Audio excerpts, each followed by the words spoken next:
Executives speak the language of revenue, risk, competitive advantage. What specific metrics or frameworks have you used to translate security program performance into terms that actually move the budget conversations? It's about outcomes, right? We talk about resiliency, we talk about speed to execution, we talk about lack of interruption in terms of business continuity. Those are really important outcomes that as a result of our programs, we are enabling and essentially allowing our business leaders to really deliver and drive those outcomes in an environment where they feel safe and secure, where there is confidence. And I can tell you, there's no place where that is more relevant until someone actually does not feel safe and confident. And to the extent that you can,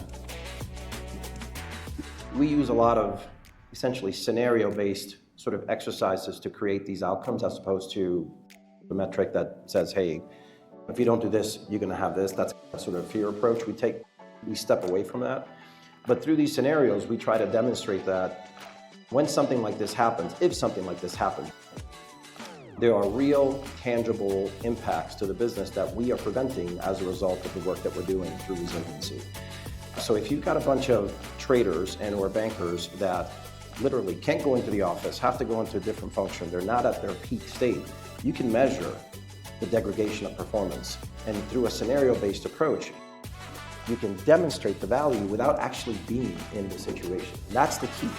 It's how do you create the understanding from the business leaders that what you do regularly drive that resiliency so that, God forbid it happens, there is no question, there is no debate. It's already been demonstrated, as opposed to waiting for something to happen and then me having to say, hey, you want to do this because you're going to create resiliency.